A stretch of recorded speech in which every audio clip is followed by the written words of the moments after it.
बिस्मिल्लाहिर्रहमानिर्रहीम। Dear students, अस्सलामु अलैकुम।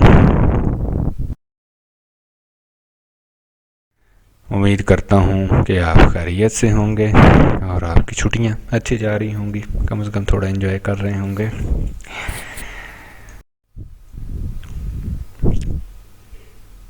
यूट्यूब पे मेरे चैनल को ज़रूर सब्सक्राइब करें और बाकी फ्रेंड्स के साथ ज़रूर शेयर करें।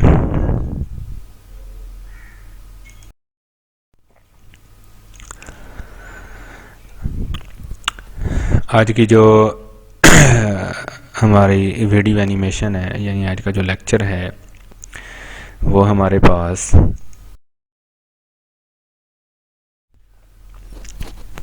कुछ बेसिक अंडरस्टैंडिंग्स के हवाले से है। बोर्ड के हिसाब से बात करें तो ये इम्पॉर्टेंट है। डेफिनेशंस बोर्ड के पेपर में आ चुकी हैं और इट्सेल्फ जो क्वेश्चन है ये लॉन्ग में भी आ चुका है, तो इंशाल्लाह उसके हवाले से भी इसको देखेंगे। इस लेक्चर के अंदर आप जो है सबसे पहले आप देखेंगे कि सिंबल्स क्या चीज़ होती हैं। दूसरे नंबर पे आप देखेंगे आपके पास वैलेंसी क्या चीज़ है। वैलेंसी की बात करें तो इसकी डेफिनेशन बोर्ड के पेपर में आ चुकी हैं। उसके बाद है वैलेंसी ऑफ कोवेलेंट कंपाउंड्स और उसके बाद हमारे पास आ जाती है वैलेंसी ऑफ आयनिक कंपाउंड। सो ये चार चीज़ें आज के लेक्चर में हम इंशाल्लाह देखेंगे। इसमें खासकर जो लास्ट हमारे पास पोर्शन आ जाता है वैलेंसी ऑफ कोवेलेंट कंपाउंड और वैलेंसी ऑफ आयनिक कंपाउंड, तो ये बोर्ड के पेपर में लॉन्ग क्वेश्चन आ चुका है, हमारे सरगोदा बोर्ड के पेपर में आ चुका है, तो इस लिहाज से इसको लाजमी आप इसको ज़रूर देखिएगा। इसके बाद हम बात करें तो हमारे पास है ये पिंक बॉक्स आपकी बुक में बना हुआ है। इस तरह के बॉक्सेस ज़रूर याद करने हैं आपने, क्योंकि ये जितने भी बॉक्सेस हैं ये आपके पेपर के लिहाज से बहुत इंपॉर्टेंट हैं कि इसके अंदर से कोई ना कोई शॉर्ट क्वेश्चन वगैरह या एमसीक्यू वगैरह जो है वो प्रीवियस बोर्ड पेपर में भी आ चुका है और बन सकते हैं। कि हमारी जो बॉडी है वो मेजरली अगर हम बात करें तो हमारे पास जो है 65 to 80% जो है वो बाई मैस इसके अंदर वो वाटर है, और जो 6 एलिमेंट हैं वो हमारी बॉडी के अंदर वो ऑलमोस्ट 99% ऑफ आवर बॉडी जो है वो बना रहे होते हैं। इसमें अगर हम इसको फर्दर डिवाइड करें तो हमारे पास ऑक्सीजन है, ऑक्सीजन हमारे पास आ जाती है 65% है, कार्बन की बात करें 18% है, हाइड्रोजन की बात करें 10% है, नाइट्रोजन की बात करें 3% है, कैल्शियम की और फास्फोरस की बात करें तो 1.5% ईच है। ये मेजर हमारे पास एलिमेंट हैं 6, इनको बायो एलिमेंट्स का नाम भी दिया जाता है, जो हमारी बॉडी का मेजर पार्ट बना रहे हैं। जबकि इससे हट के बात करें कुछ ट्रेस या माइनर एलिमेंट्स भी आप कह सकते हैं जिनकी लेस क्वांटिटी हमारी बॉडी के अंदर जो है वो प्रेजेंट होती है। इसमें पोटाशियम, सल्फर, मैग्नीशियम और सोडियम की बात करें तो ये 0.8% ऑफ आवर बॉडी बनाते हैं। जबकि copper, zinc, fluorine, chlorine, iron, cobalt और मैग्नीज की बात करें तो ये हमारी बॉडी का 0.2% बनाते हैं।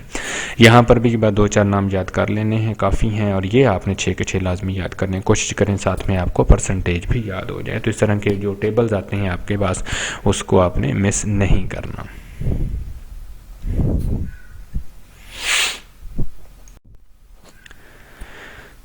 उसके बाद हम देखेंगे कि हमारे पास जो है वो एलिमेंट जो हैं इनके नेम और इनके जो सिंबल्स हैं वो हम किस तरह जो हैं वो लिखते हैं। इसमें सबसे पहले नंबर पे हमारे पास जो चीज़ आ जाती है वो आपके पास आ जाती है सिंबल की डेफिनेशन। ठीक है, सिंबल क्या चीज़ होती है? बेसिकली आपके पास जो है ये बिल्कुल ऐसे ही है जैसे हम बात कर रहे होते हैं। हमारे पास है PIA, पाकिस्तान इंटरनेशनल एयरलाइन, या हम कहते हैं PTV, पाकिस्तान टेलीविज़न। तो पूरा नाम लिखने के बजाय हम उसका क्या लिख देते हैं? एब्रीविएशन लिख देते हैं। बिल्कुल ऐसे ही हमारे पास जो एलिमेंट्स होते हैं, इन एलिमेंट्स की अगर हम बात करें तो इनके कंप्लीट नेम मैं आपको कहूँ कि हाँ जी जल्दी जल्दी ज़रा लिखना शुरू करेंगे। आपके पास है hydrogen, oxygen, nitrogen, fluorine, chlorine, bromine, iodine, astatine. आप बैठेंगे सर क्या है, ज़रा थोड़ी ब्रेक लगा के काम करें। क्यों?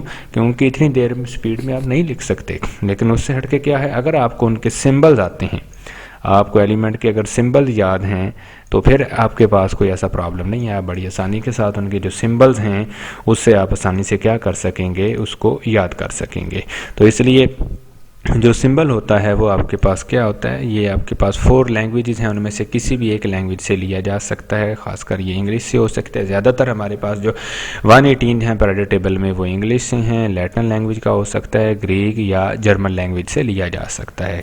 इसमें इसके कुछ रूल्स हैं, शॉर्ट क्वेश्चन इस तरह बन सकता है, right rules for writing the symbol of an element. तो इसके अंदर आपके पास क्या है, अगर वो सिंगल वर्ड हो, ये याद रखना है, अगर आपका एलिमेंट एक सिंगल वर्ड है, मतलब उसका जो सिंबल लिख रहे हैं वो सिंगल वर्ड है, उसे आप कैपिटल लिखेंगे। जैसे हाइड्रोजन के लिए हम सिर्फ एच लिखेंगे और नाइट्रोजन के लिए हम सिर्फ एन लिखेंगे, तो ये हमारे पास क्या होगा, कैपिटल होगा। लेकिन उससे हट के बात करें, अगर हमारे पास ये मोर देन हमारे पास आ जाते हैं, 1 आ जाते हैं, 2 हैं, तो ऐसे सिचुएशन में क्या होगा, आपके पास जो दोनों सिंबल लिखे जाएंगे उसमें जो फर्स्ट वर्ड होगा वो आपके पास कैपिटल होगा और जो सेकंड वर्ड होगा आपके पास वो क्या होगा, स्मॉलर होगा। मेरे से कैल्शियम के लिए सी है, सोडियम के लिए Na असल में हमारे पास जो है नेट्रियम है, ये लैटिन लैंग्वेज से लिया जाता है, तो Na स्टैंड फॉर नेट्रियम। तो इसमें हमारे पास याद रखना है कि ज़्यादातर जो है वो हमारे पास इंग्लिश लैंग्वेज से ही है, लेकिन कुछ इसमें ग्रीक या लैटिन लैंग्वेज से भी लिए गए हैं। तो ये 4 लैंग्वेज में से आपके पास कोई एक जो है वो आपके एलिमेंट का सिंबल हो सकता है। तो इससे फ़ायदा क्या होता है, एलिमेंट को सिंबल की फॉर्म लिखने से फ़ायदा हमारा टाइम बच जाता है। आपको मैं आपसे कहूँ कि आप जनाब लिखना शुरू करें, हाइड्रोजन आप एच लिख देंगे, नाइट्रोजन आप एन लिख देंगे, कैल्शियम आप Cl लिख देंगे, नाइट्रोजन आप एन लिख देंगे, ऑक्सीजन आप O लिख देंगे, क्लोरीन आप Cl लिख देंगे, फ्लोरीन आप F लिख देंगे। तो आपके आप स्पीड से मैं बोलता हूँ आप लिखेंगे क्यों, क्योंकि अब आपको उनके सिंबल्स का पता है। तो इसलिए हमारे पास सिंबल की फॉर्म में लिखने से एलिमेंट का जो नेम होता है वो हमारे लिए इजी टू अंडरस्टैंड हो जाता है।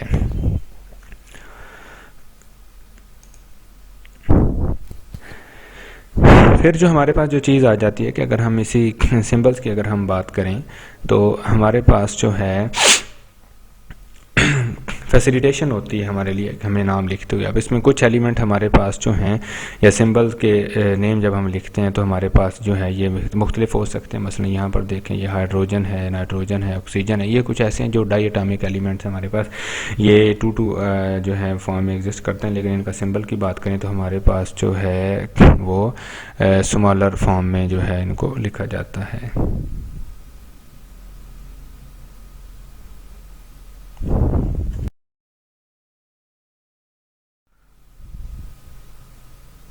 उसके बाद जो चीज़ हमारे पास आ जाती है वो आ जाती है वैलेंसी। वैलेंसी की अगर हम बात करें तो बेसिकली हमारे पास यहाँ पर बड़ा इंपॉर्टेंट पॉइंट है, ये देख रहे हैं क्या लिखा हुआ है, the unique property of an element is it's valency.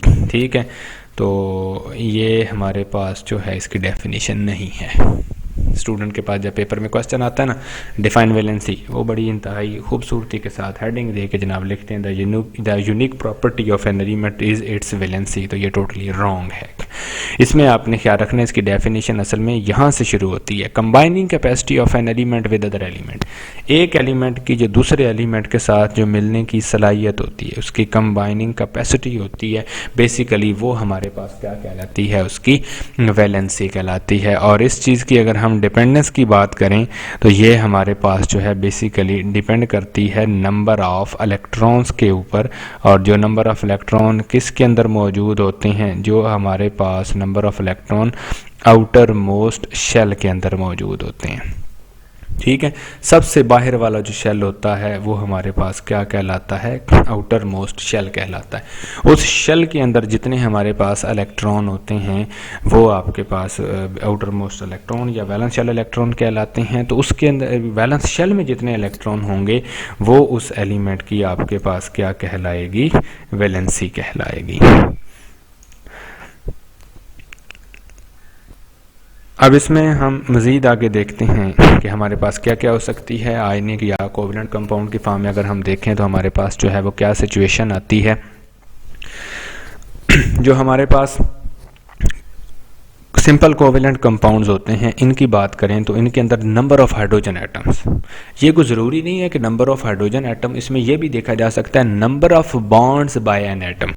एक एटम ने कितने बॉन्ड बनाए हैं आपके पास, वो उसकी वैलेंसी कहलाती है। एक एटम ने कितने बॉन्ड बनाए हैं वो उसकी आपके पास क्या कहलाती है, वैलेंसी कहलाती है। खासकर कोवेलेंट कंपाउंड की सूरत में हम हाइड्रोजन को ले लेते हैं, लेकिन ये कोई 100% रूल नहीं है कि हमेशा हाइड्रोजन होगा, वो आपके पास कोई भी एलिमेंट हो सकता है।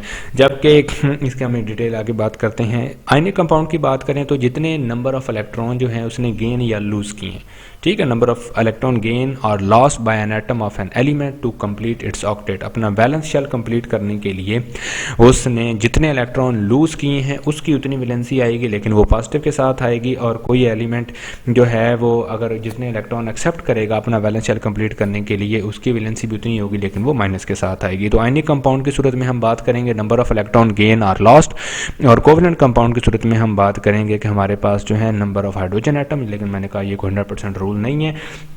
नंबर ऑफ बॉन्ड देखे जाते हैं कि एक एटम कितने बॉन्ड बना रहा है, वो उसकी क्या कहलाती है, वैलेंसी कहलाती है। अब इसको ज़रा डिटेल से देखते हैं जी। इसमें सबसे पहले हमारे पास जो चीज़ आ जाती है वो आपके पास जो है कोवेलेंट कंपाउंड की सूरत में आ जाती है, ठीक है। तो ये हमारे पास सिंपल कोवेलेंट कंपाउंड के अंदर valency is the number of hydrogen atom. मसलन ये आप क्लोरीन को देखें, इसके साथ सिंगल हाइड्रोजन आके अटैच होता है, तो वैलेंसी ऑफ जो क्लोरीन है हमारे पास वो कितनी होगी, 1 होगी। उसके मुकाबले में हमारे पास ये देखें ऑक्सीजन है, इसके साथ 2 हाइड्रोजन एटम आके अटैच होते हैं, तो इसकी वैलेंसी क्या होगी, 2 होगी। इसका मतलब ऑक्सीजन 2 बॉन्ड बना रहा है। उसके बाद देखें तो हमारे पास नाइट्रोजन है। नाइट्रोजन की बात करें तो ये 3 हाइड्रोजन इसके साथ अटैच हैं, तो जो नाइट्रोजन की वैलेंसी है वो आपके पास कितनी है, 3 है। उसके बाद बात करें तो हमारे पास जो है कार्बन है, कार्बन के साथ 4 हाइड्रोजन जो हैं वो आके अटैच होते हैं, तो इसका मतलब कार्बन की जो वैलेंसी है वो क्या हुई, 4 हुई। अब इसमें अगर हम इन सब को जो है वो कलेक्टिवली लिखना चाहें तो हमारे पास जो है इन सब की जो वैलेंसी है, इसमें बात करें तो क्लोरीन की 1 है, ऑक्सीजन की 2 है, नाइट्रोजन की 3 है, और जो हमारे पास कार्बन है उसकी 4 है। लेकिन इन सब के अंदर जो इंपॉर्टेंट चीज़ आप देखें, आपके पास इसके अंदर भी हाइड्रोजन है, हाइड्रोजन ने सिंगल बॉन्ड बनाया तो हाइड्रोजन की 1 वैलेंसी है। यहाँ नो डाउट 2 हाइड्रोजन है, लेकिन हमने 1 हाइड्रोजन को देखना, तो इसने देखे सिंगल ही बॉन्ड बनाया तो इसकी भी वैलेंसी 1 है। यहाँ देखें आपके पास हाइड्रोजन, इस हाइड्रोजन ने भी सिंगल बॉन्ड बनाया, इसने भी सिंगल, इसने भी सिंगल। इसका मतलब ये हुआ कि आपके पास जो नाइट्रोजन तो 3 बॉन्ड बना रहा है, इसकी वैलेंसी तो 3 है, लेकिन हाइड्रोजन देखें ये सिंगल बॉन्ड बना रहा है, ये वाला हाइड्रोजन भी सिंगल बॉन्ड बना रहा है, तो इसका मतलब हाइड्रोजन की वैलेंसी 1 है। तो ये ज़्यादा अच्छी डेफिनेशन होगी नंबर ऑफ बॉन्ड्स, वजह के नंबर ऑफ हाइड्रोजन को कोई ज़रूरी नहीं है कि आपके पास हमेशा कोवेलेंट कंपाउंड में आपको जो है हाइड्रोजन मिले, कभी हाइड्रोजन नहीं भी हो सकता। तो ऐसी सिचुएशन में आपके पास जो आपको पता होना चाहिए जितने वो नंबर ऑफ बॉन्ड बना रहा है वो उसकी क्या कहलाती है, वैलेंसी कहलाती है। दूसरी जो सिचुएशन हमारे पास आ जाती है वो आ जाती है आपके पास आयनिक कंपाउंड की सूरत में। हम देखते हैं कि हमारे पास जो है वो उसकी वैलेंसी जो है वो कितनी हो सकती है। आयनिक कंपाउंड की सूरत में बात करें तो एक एटम जितने इलेक्ट्रॉन लूज करता है और दूसरा जितने गेन कर रहा है, तो दोनों को देखें, सोडियम ने 1 इलेक्ट्रॉन लूज किया था, दोबारा से देखें इस चीज़ को, सोडियम ने जो है वो 1 इलेक्ट्रॉन लूज किया, ये इसका इलेक्ट्रॉन जो है वो जा रहा है, और क्लोरीन ने वो इलेक्ट्रॉन एक्सेप्ट कर लिया, तो दोनों ने अपना ऑक्टेट कंप्लीट कर लिया। इसके वैलेंस शेल में भी 8 इलेक्ट्रॉन हो गए हैं और इसके वैलेंस शेल में भी 8 इलेक्ट्रॉन है। उसने 1 इलेक्ट्रॉन लूज किया तो उस पर पॉजिटिव चार्ज आ गया, उसने 1 इलेक्ट्रॉन गेन किया तो उस पर नेगेटिव चार्ज आ गया, तो दोनों की वैलेंसी क्या है, 1। अगर साइन की बात करें तो सोडियम वाले के साथ प्लस आएगा और क्लोरीन वाले के साथ माइनस आएगा। तो हमारे पास जो है आयनिक कंपाउंड की सूरत में एक एलिमेंट जो है वो जितने इलेक्ट्रॉन लूज करेगा उसकी उतनी वैलेंसी होगी और दूसरा जितने गेन करेगा उसकी उतनी वैलेंसी होगी, ताकि दोनों का जो है वो ऑक्टेट जो है वो क्या हो सके, कंप्लीट हो सके। अब इसमें मज़ीद इसकी थोड़ी सी एग्जांपल्स जो है वो कर लेते हैं कि आपके पास जो है क्या क्या हो सकता है। मसलन हमारे पास ग्रुप 1 और ग्रुप 2 वाले जो एलिमेंट हैं इनकी अगर हम बात करें तो ये क्या करते हैं, ये आपके पास ग्रुप 1 वाले 1 इलेक्ट्रॉन लूज करते हैं। मसलन लिथियम है या हमारे पास जो है ये देखें इसने 1 इलेक्ट्रॉन लूज किया है, सोडियम है इसने भी देखें हमारे पास जो है 1 इलेक्ट्रॉन लूज किया है, तो 1 इलेक्ट्रॉन लूज किया है तो इसकी वैलेंसी क्या हुई, 1।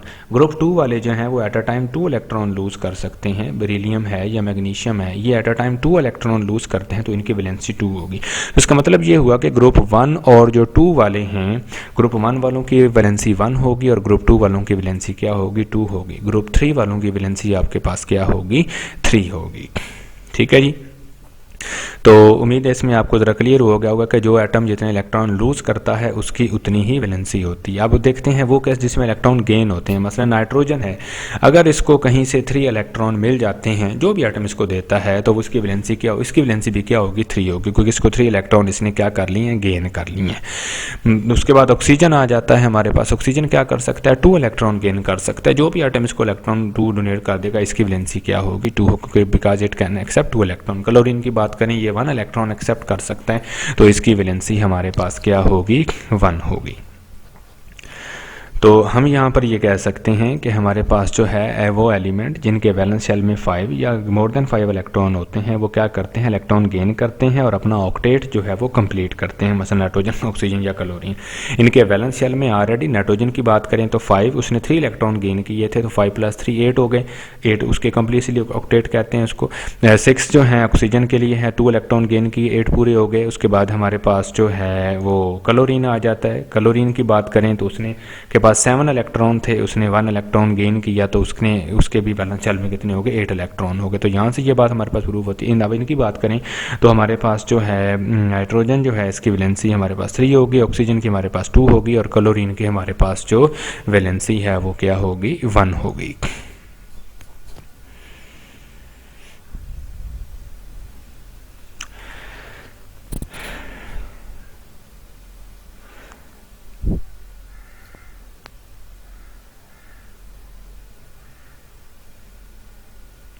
अब इसमें हमारे पास जो मज़ीद चीज़ आ जाती है कि एलिमेंट की वैलेंसी हमारे पास क्या क्या हो सकती है। यहाँ पर थोड़ा ज़्यादा डिटेल में दिखा दिया कि मेटल जो हैं ग्रुप 1, 2 और 13 ग्रुप, ठीक है।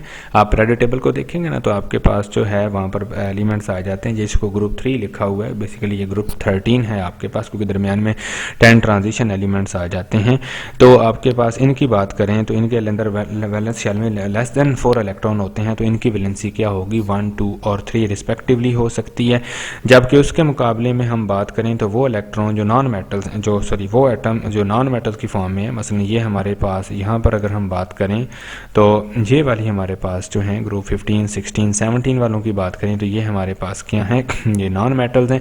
ये क्या करती हैं, ये 1 इलेक्ट्रॉन एक्सेप्ट करती हैं, कोई 3 कर सकता है, ये 2 कर सकते हैं, ये 1 इलेक्ट्रॉन एक्सेप्ट कर सकते हैं, ताकि इनका जो वैलेंस शेल है वो कंप्लीट हो सके। तो इनकी वैलेंसी क्या होगी, 3, 2 एंड 1 होगी। ठीक हो गया जी। तो वैलेंसी ऑफ जो है हमारे पास एलिमेंट, यहाँ से हमारे पास क्या चीज़ प्रूव होती है,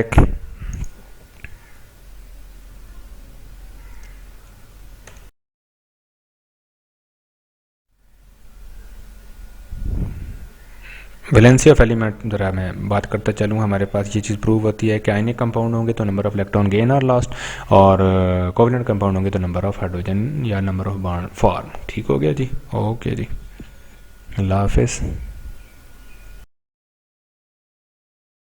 चलो जी, हमारे पास elements and radicals with their symbols and valencies.